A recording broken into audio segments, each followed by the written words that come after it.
Hello mga kasandi, ito naman tayo sa ating kusina at inaanyayahan ko kayo na samahan ko sa loob ng ilang sandali para sa ating pagluluto at iba ang ating lulutuin ngayon, medyo ibang version nito pero isa ito sa mga pinagamalaki ng Bicol na pagkain nito, kaya tara samahan niyo ako sa aking pagluluto. Ipakala ko sa inyo ang aking mga ingredients para matutunan nyo rin. Halika na! So ito na nga po ang ating mga ingredients. Meron ako dito mga sili, ayan, siling haba yan na may hinog at may hilaw. Meron akong sibuyas, bawang of course, meron akong luya, maliit lang yan. At meron akong tuyong dilis, meron ako ditong dried shrimp. At meron ako ditong ground pork. So dapat sana medyo yung kung nakabili sana ako ng liempo, okay sana yun, kaya lang. Since walang liempo, ito na lang na dried, na ground pork ang ating gagamitin. At igigisa ko muna yan bago natin ilagay doon sa ating paglulutuin. Ito nga pala ang ating main ingredient ngayon. So meron ako ditong laing or gabi. So meron ako ditong dried leaves ng dahon ng gabi at meron akong fresh. Kasi nga babalutin natin ito, tinatawag ito sa Kabikulan na pinangat. So kung kayo ay familiar sa pinangat ng Bicol, especially sa Kamalig Albay, doon po ito matagpuan na original niluluto na pinangat ng Bicol. Pinangat. So doon po yan. Kaya lang itong ating medyo ibang version ito. Kasi mostly kapag sinasabing pinangat, puro lang siya dahon ng gabi. Kaya lang po dahil sa kaunti lamang ating dito sa ating hardin, so gagamitin ko na rin itong ating tangkay na binalatan at ayan, iniwahiw ako na siya. Kaya bagong version ito ng tinatawag namin pinangat sa Bicol, pero subukan natin kung masarap din siya, kaya alamin natin ang ating magiging resulta. Kaya umpisahan natin agad ang ating pagluto. So ito na nga po mga kaibigan, ginigisa natin yung ating pork at nilagyan ko na yun ng pamintang durog at ito maglalagay nga pala ako nitong nor powder. Ayan. So lagyan natin siya para mayroon na siyang lasa.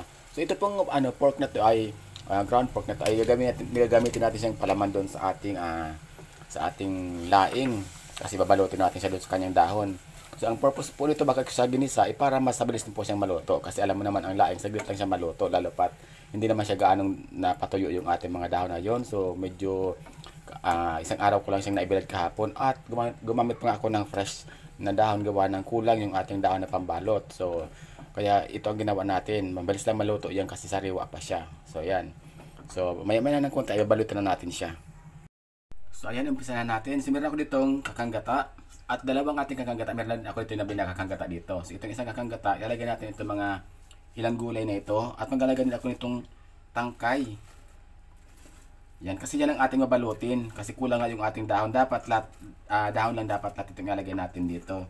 So since kulang yung ating dahon, gagamit tayo ngayon ng tangkay para haluin natin dyan sa gata.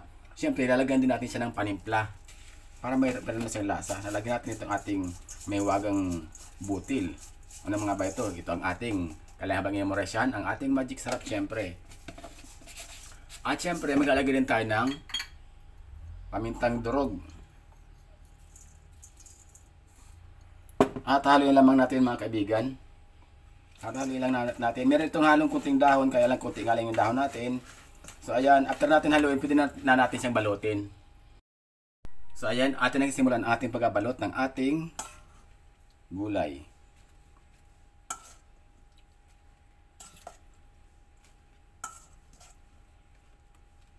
So siguro kung mga 4 na balot na magawa natin ito. Kasi kaunti lang talaga itong ating So maglalagay na tayo ng ating palaman. So ito yung ating pork giniling. Ayan. Maglalagay din tayo ng ating mga dried shrimp. Ayan, lagyan natin dried shrimp. Dapat sana sariwang hipon, kaya lang wala tayong sariwang hipon, kaya ito na lang. Lalagay din tayo ng lalagay ako ng ayan, ang ating luya. Ang ating pinitpit na bawang para mabango siya at ang ating luya. Sibuyas. So ayan. At ito po ay atin ang babalutin.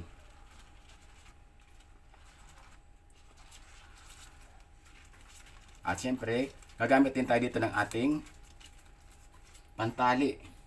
So ito po ang ating gagamitin pantali dyan. So the same procedure lang po doon sa mga susunod na gagawin natin para sa ating gagamitin paraan. Hanggang sa maubos po natin balutin itong ating inihandang gulay. So ayan po ang ating gagawin yan mga kaibigan. Ganyan lang po ang ating gagawin dyan. So ito na po ang ating unang binalot. Ito na po ang ating una. At ulitin lamang natin hanggang sa maubos natin itong ating gulay na inihanda. So ayan, tapos na nating balutin yung ating mga gabi. At ito yung ating tangkay. Nilagay ko na siya dito yung ating tangkay. Gagawin natin siyang sapin doon sa ating pagluluto para hindi matutong o hindi masunog yung ating lulutuin. At yung mga tira-tira natin mga ingredients, ilagay na natin dito para magkaroon na rin ito ng lasa at sahog na ating pinakasapin dyan. Ilagay na natin itong ating mga, ayan.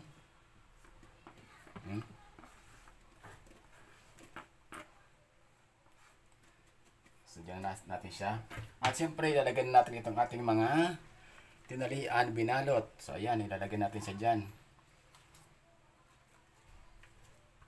So, 4 nga ang nagawa natin, 4 na balot nga tayo. At siyempre, tatakpan na natin yan.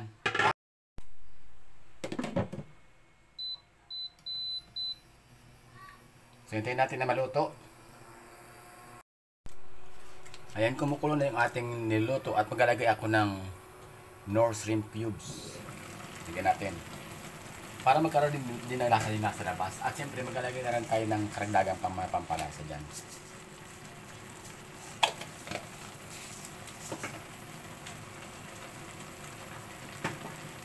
Maglalagay din tayo ng kunting asin.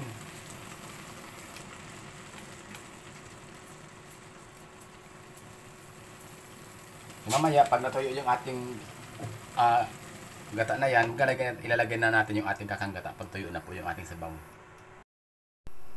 Bisitahin natin ang ating niluluto. Wow. So, gusto ko na ilagay yung ating yung ating siling. Meron akong siling haba, 2. Meron akong siling labuyo, ayan. At hindi natin hinahaluin. So, medyo patuyo na yung ating sabaw. Kaya ilalagay ko na yung ating yung ating kakang gata. Ito na ang ating kakang gata mga kaibigan.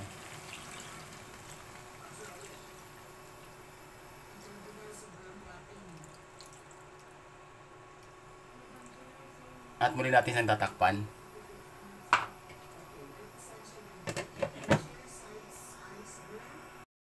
Ayan, for the last time, ating bisitahin ang ating niluluto. Wow! Namumuo na yung gata sa ibabaw. Ibig sabihin, okay na yun mga kaibigan. At luto na yan kasi medyo matagal na natin niluto. Ayan, kaya naman, pwede natin patayin ang ating apoy. At doon na tayo magkita-kita sa aking hapagkainan. So ito na mga kaibigan, ang ating naging output ay pagkasarap-sarap naman. Ayan, talagang namumuo yung gata sa ibabaw. Kaya naman siguradong masarap yan at ang bango-bango niyan. At yung ating mga sahog talaga namang lasap na lasap doon sa ating sabaw. At talaga naman mapaparami naman ako ito ng kain. O tara na mga kaibigan, pag-atrap nyo na ng ganitong pagkain, abay, luto na rin.